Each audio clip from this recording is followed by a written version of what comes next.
Programa ABC do Espiritismo, com Sérgio Vilar e André Luiz Vilar.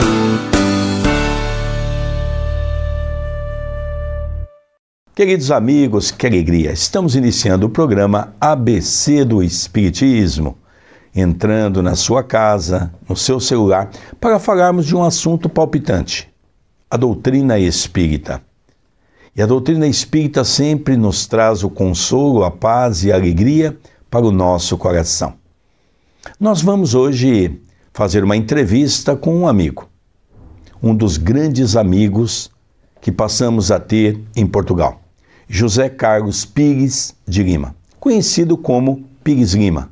É um grande amigo de Viana do Castelo, já dirigiu a ABEL, hoje é vice-presidente, e nós vamos então conhecer um pouquinho a vida desse irmão, dentro da sua área profissional, que é muito interessante, e também vamos falar no segundo bloco sobre o Espiritismo. Eu sei que muitos têm perguntado como é o Espiritismo em Portugal, e nós vamos tentar, aos poucos, conversando com os irmãos que dirigem as casas em Portugal, compreender qual é a realidade dos nossos irmãos portugueses. Pires, tudo bem com você, querido? Tudo bem, obrigado. É uma alegria ter você aqui no nosso programa. Para mim é uma grande honra estar aqui também com vocês.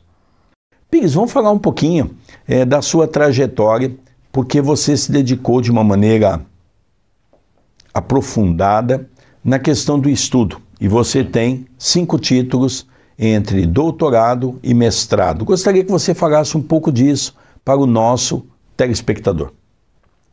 Eu comecei os meus estudos numa escola em Portugal, nas escolas que nós chamamos escolas de ensino básico, e entrei no ensino secundário, que é o ensino pré-universitário, no curso de Humanidades, que é o curso de Línguas Clássicas, português, latim e grego. Foi uma experiência em que foi uma má experiência no início, porque latim, eu tinha um professor que era padre e que tinha um método muito tradicional de ensino. Eu disse, eu não quero mais clássicas, eu não quero mais ver latim na minha frente. Mas acabei por ingressar na Universidade Católica Portuguesa, no curso de clássicas. Aquilo nós chamamos de curso de Humanidades, português, latim e grego. Comecei a lecionar muito cedo, ainda andava no segundo ano da universidade, porque havia falta de professores naquela altura, agora já não é.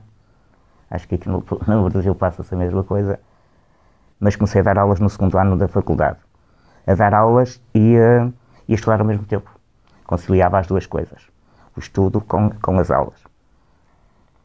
E foi um curso de 5 anos, em que eu adorei.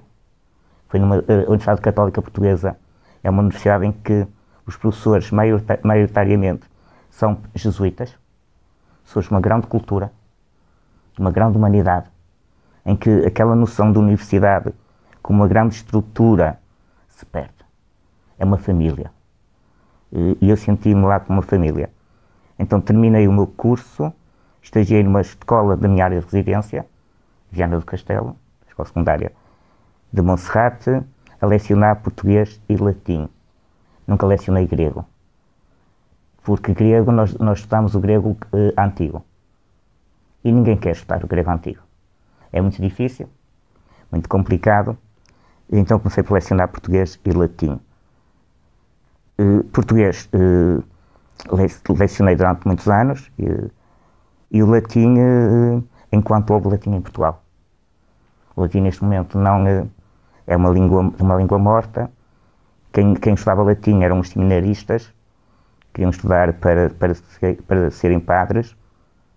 Atualmente eu acabei com o latim nas escolas secundárias de Viana. As turmas de latim terminaram comigo porque o seminário de Viana, o seminário que forma os padres, começou a ter uma escola e lecionarem lá o latim. Então o latim nas escolas secundárias terminou. Passado pouco tempo fiz o mestrado, lecionava e fiz o mestrado em supervisão pedagógica em ensino de português. É um mestrado, a licenciatura tem 5 anos, os mestrados têm 2 anos. Fiz esse mestrado em supervisão pedagógica em ensino de português. Acabei o mestrado, continuei numa escola lá em Viana a lecionar. Passado pouco tempo, porque eu não conseguia estar sem estudar, entrei em doutoramento na Universidade do Porto. O mestrado foi na Universidade do Minho.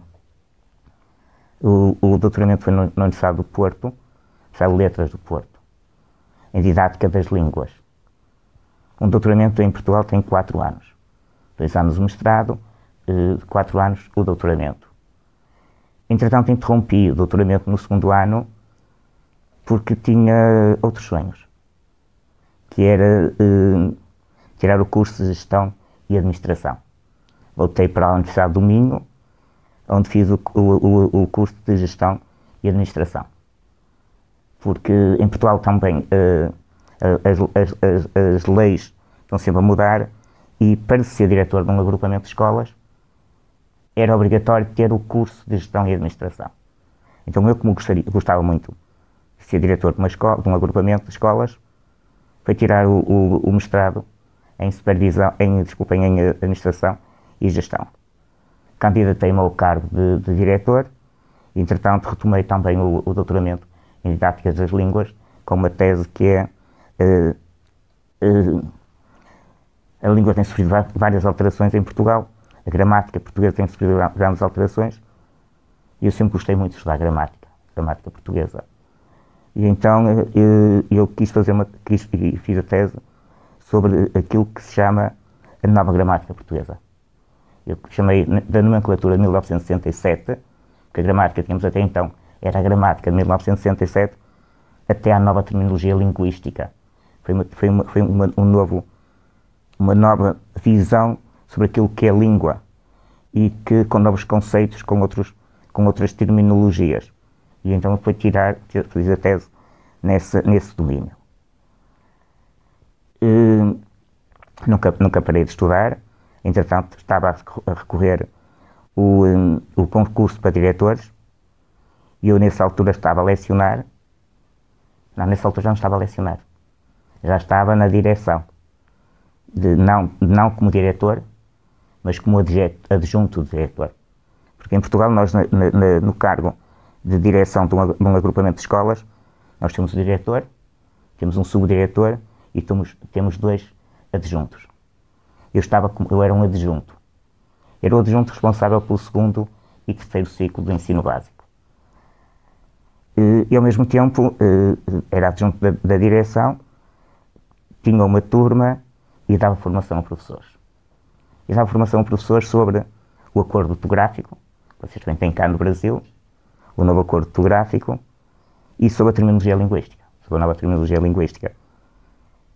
Entretanto, concorreu ao cargo de diretor, apresenta-se um projeto, aquilo que nós queremos para um agrupamento de escolas, aquilo que nós queremos que um agrupamento de escolas seja, com a missão do diretor, a visão do diretor, quais são os objetivos que o diretor quer atingir no seu mandato. O mandato de diretor são 4 anos e aquilo é sujeito a um conselho geral, em que estão alguns professores, estão elementos da autarquia, que é a prefeitura, lá é a Câmara Municipal, estão elementos da comunidade local, desde a saúde, da proteção de menores, das instituições de ensino superior, e esse conselho, perante as propostas que são apresentadas, os projetos que são apresentados, eles vão escolher aqueles que acham que é o melhor projeto. E eu fui selecionado e fui nomeado diretor. O diretor depois tem que ser homologado o cargo pelo Delegado Regional de Educação. E então eu assumi o cargo de diretor, sinto muito bem no cargo em que estou. É um desafio novo, porque deixei de dar aulas, não? O diretor não dá aulas, o diretor dirige o agrupamento, na parte pedagógica, na parte financeira, em todos os domínios. É um cargo esgotante, mas um cargo que chegamos ao fim do dia e dizemos, vale a pena. Interessante para o nosso telespectador entender um pouquinho. O Pires é o diretor de agrupamento mais novo de Portugal. Um diretor de agrupamento quer dizer que ele tem 6 escolas sobre a sua tutela. E essas 6 escolas têm um universo de mais ou menos 2.000 alunos.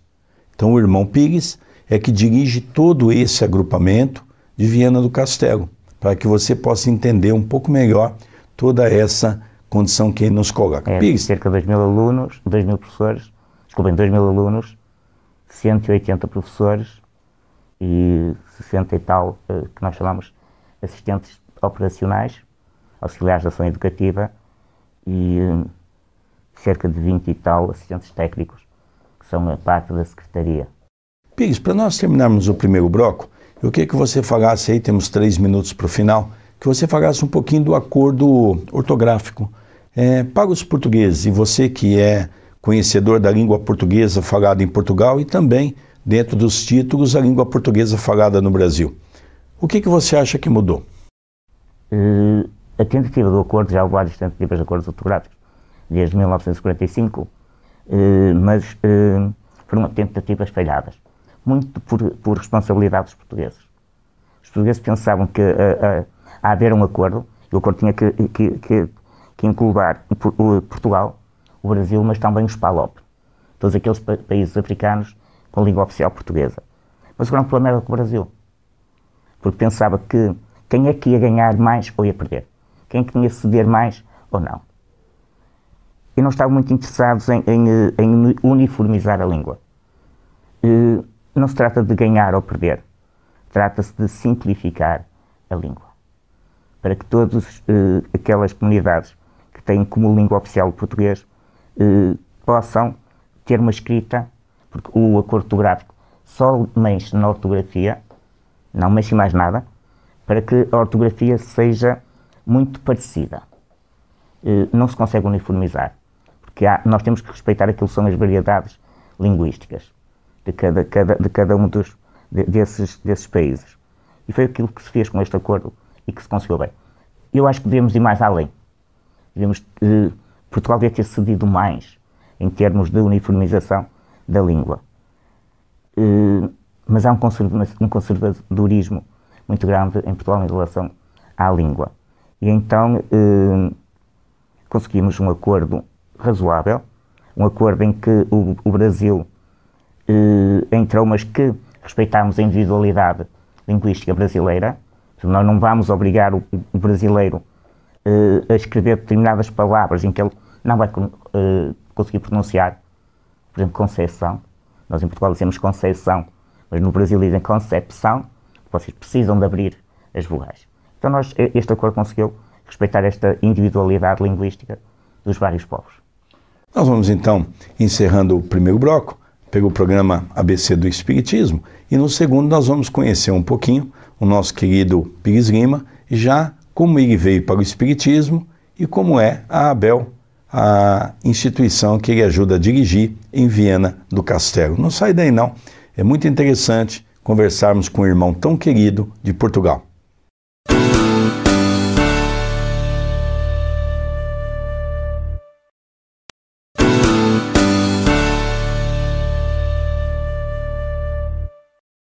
Queridos irmãos, que alegria, não disse? O intervalo é muito rápido. Estamos hoje com José Carlos Pires Lima, um querido amigo de Portugal, de Viana do Castelo, um dos dirigentes da ABEL. O primeiro bloco, você se lembra que nós falamos um pouquinho dos cursos do nosso irmão. Ele é diretor de um agrupamento de escolas em Portugal. Um diretor de agrupamento, ele tem 6 escolas que são de sua responsabilidade. É o diretor de escola mais novo de Portugal. Tem 5 títulos de doutorado, entre doutorado e mestrado. E nós estamos hoje falando sobre a língua portuguesa e agora nós vamos falar um pouquinho sobre o Espiritismo. Pires, como é que foi a sua vinda para o Espiritismo? Foi uma vinda que demorou muitos anos. Eu desde pequeno tinha manifestações que eu não conseguia compreender. Desde pequeno que eu sentia a presença no meu quarto, sentia que alguém entrava, que me batia à porta, que sentava na minha cama e eu ficava cheio de medo, aterrorizado. mas também não podia dizer aos adultos, porque eu tinha plena consciência que iam achar que eu estava louco. Então escondi durante anos. E chegava ao ponto de ter medo de ir para a cama, de me deitar. E o que é que eu fazia? Pensava, se eu me cansar, eu vou para a cama e vou adormecer logo. A casa dos meus pais tinha 2 andares. Então eu passava a noite toda a subir essas escadas, com o medo de ir para a cama, para me cansar. E nunca tive coragem de dizer aquilo que se passava comigo. Comecei muito cedo a tomar medicação para dormir, imensa medicação para dormir, que não resolveu o problema. O problema continuava lá. Nenhum produto químico consegue curar aquilo que é espiritual. E eu chegava à noite que tomava 8 comprimidos, repetia os comprimidos, a ver se dormia, e não dormia. Chegava a pôr-me a pé de manhã, ainda com comprimidos na boca, com a minha ânsia de dormir, com o medo de estar no quarto. Isto durante a minha adolescência foi sempre assim, e eu pensei, se calhar é na minha inocência, talvez é por eu ser demasiado racional. Então já que sou racional, eu vou ser 100% racional. A ver se estas coisas não me acontecem. E a forma que eu arranjei foi concentrar-me nos estudos. Dedicar-me aos estudos, noite e dia. Dormi pouco, muito pouco, entre 2 a 3 horas por noite, e estudar imenso. E dizer aos meus colegas, eu sou 100% racional, enganar-me a mim próprio. Sou 100% racional e a minha parte espiritual está bem lá em baixo, muito lá em baixo. Era a forma de eu negar aquilo que estava a passar comigo. Daí eu ter tirado tantos cursos, porque era a forma de eu tentar fugir à minha dimensão espiritual. Mas houve uma altura em que eu não consegui mais. E foi numa viagem que eu fiz à Espanha. Eu estava em Espanha, num dos grandes mosteiros de Espanha, que não é Santiago, outro fica em Vigo, e estava no meio de uma multidão. E um senhor, eu estava com uma colega, veio falar comigo, no meio do nada. E pôs uma mão no peito, disse sim, posso lhe dizer uma coisa? Disse sim, posso. E a minha colega sempre ao lado, a dar-me cotovelo, não lhe diz que ele é louco. Mas alguma coisa em mim dizia que aquele senhor tinha alguma coisa para me dizer. E ele disse-me assim, aquilo que o senhor procura está dentro de si. Procure dentro de si. Não anda à procura fora de si. Está dentro de si. E aquilo bateu-me tão forte. Muito forte. E a minha colega sempre, não ligues que ele é louco. Mas aquilo deixou uma mensagem tão forte que eu, no meio da multidão, como o senhor sumiu, e eu tentei descobri-lo. No meio da multidão. Nunca mais o vi. E a partir daí comecei a procurar, a buscar tudo aquilo que eu na minha, no meu pouco conhecimento sobre o espiritismo, me podia dar respostas. Frequentei tudo que era workshops que apareciam. Inclusive da cura reconectiva, reconexão, com o Éric. Pagava para frequentar esses workshops. Mas eu ia para os workshops para negar a minha espiritualidade. Para questionar tudo. Para os pôr em causa. E com o Éric aconteceu isso exatamente. Eu tentei, a todo custo, negar aquilo que ele estava a dizer. Ou pôr aquela parte espiritual que ele estava a transmitir com a minha razão. Filtrar o que ele estava a dizer pela minha razão. E eu acho que ele se apercebeu disso. Porque no fim, como é normal nos workshops e nas palestras, havia uma mesinha onde tinha vários livros. E houve um livro que era a cura reconectiva, que já tinha ouvido falar, que me chamou a atenção. A reconexão, a cura reconectiva, não sei se do Brasil também já falam nisso, também é uma parte em que se faz a cura através do magnetismo, com as mãos. E quando eu fui para autografar o livro, ele disse-me assim, apontou para um canto que foi na Alfândega do Porto, e disse-me assim, vá falar com a minha assessora. Fiquei sem olhar para ele, porque é que eu tenho que falar com a assessora? Ele apontou e disse, Gigi. E eu fui falar com a Gigi. E aquilo que a Gigi me disse E o gesto que ela fez foi exatamente o mesmo que aquele senhor em Espanha me tinha dito. Colocou uma mão no peito e perguntou-me: o que é que o senhor procura? Eu disse: não procuro nada. Ele disse: o senhor procura está dentro de si. Procuro dentro de si. Eu disse: não, esta mensagem tem alguma coisa. Tem um fundamento, tem um conteúdo muito significativo. Para seja breve, eu tenho que procurar o que é que ela quer dizer. Então, por acaso, entrei na Abel. Na Abel é onde o meu irmão já tinha estado. E o meu irmão, quando me disse que tinha ido a um centro espírita, porque os centros espíritas em Portugal ainda têm uma conotação muito ligada à bruxaria, porque o espiritismo, pensamos logo, o espiritismo só há espíritos maus. Os espíritos vêm fazer mal às pessoas. E eu também tinha essa ignorância. E então eu disse ao meu irmão: não, tu não vais voltar lá, porque não são pessoas sérias, de certeza. Ele tinha livros, eu disse: vais devolver os livros e vais sair do espiritismo. E eu, por acaso, fui lá parar, fui ver o que era aquilo.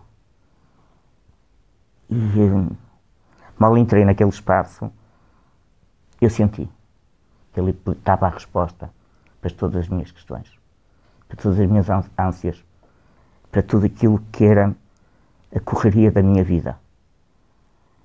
E eu entrei, assisti a uma palestra, e a palestrante da altura, passado talvez na terceira palestra, veio falar comigo e perguntou-me: o senhor não quer vir fazer palestras aqui para o centro? Eu não sei nada de espiritismo. Eu comecei a dar os primeiros passos, vim ver como era, e ela convenceu-me a fazer palestras. Então comecei a fazer palestras no espiritismo, e disse só às segundas-feiras, porque as palestras lá eram à segunda e à sexta. E depois tinham trabalhos de opção à quarta e doutrinação ao sábado. Eu só venho à segunda. Comecei a sentir-me tão bem, comecei a fazer palestras também à sexta. Depois comecei a ir à quarta. Depois comecei também a ir ao sábado. E eu, que era uma pessoa que dizia que era muito ocupada, que não tinha tempo para nada, que as 24 horas não me dava para nada. Atualmente eu estou envolvido no espiritismo de corpo e alma. O dia continua a ter 24 horas. Eu digo às pessoas: sou extremamente feliz desde que encontrei o espiritismo. O tempo chega e sobra, ainda tenho que inventar coisas para fazer. Finalmente, eu, após 40 anos, eu encontrei a felicidade no espiritismo. É interessante, né, Pires, que a gente vê que realmente o espiritismo toca profundamente, porque, como dizia Kardec, e como dizia Camille Flammarion, no Desencarne de Kardec, que jaz o bom senso encarnado. E a doutrina espírita é a doutrina do bom senso. Então a ABEL significa o quê? Associação. É uma associação de beneficência, sem fins lucrativos, não tem que ser as associações, com estatutos próprios, com regulamento, que vive da cotização dos sócios, que tem trabalhadores que são formados pela ABEL.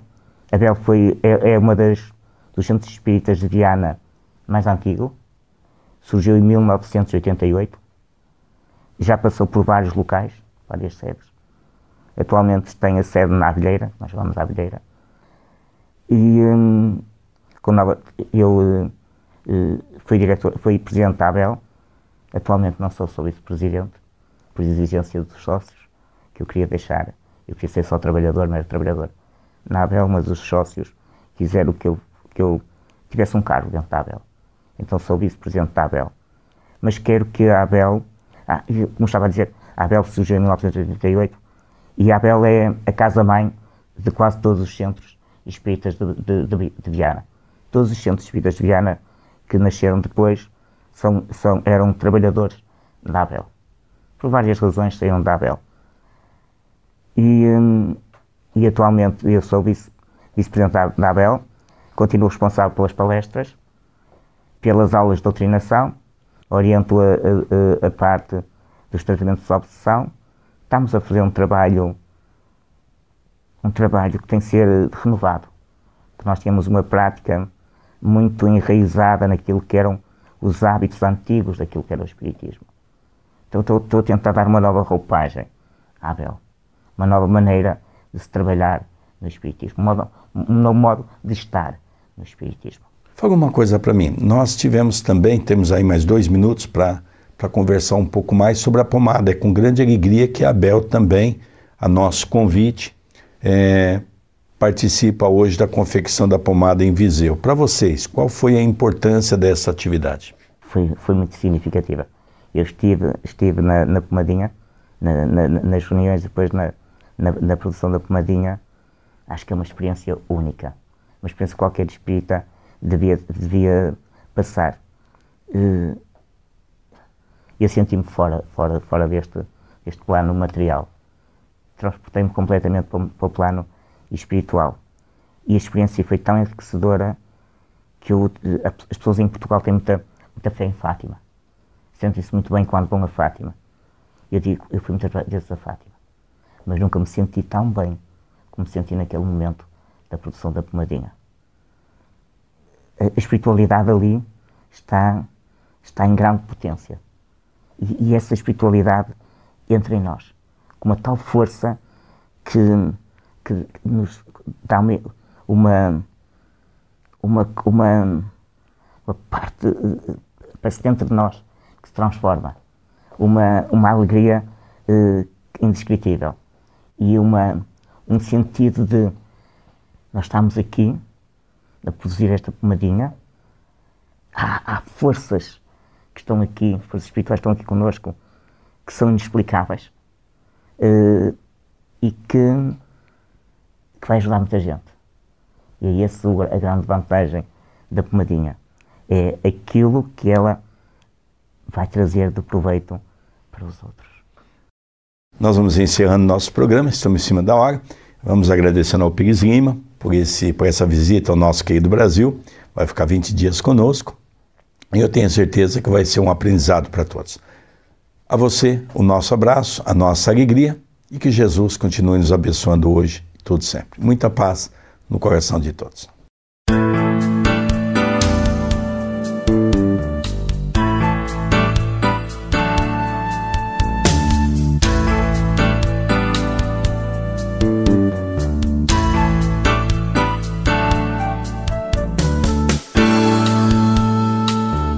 Você assistiu o programa ABC do Espiritismo, com Sérgio Vilar e André Luiz Vilar.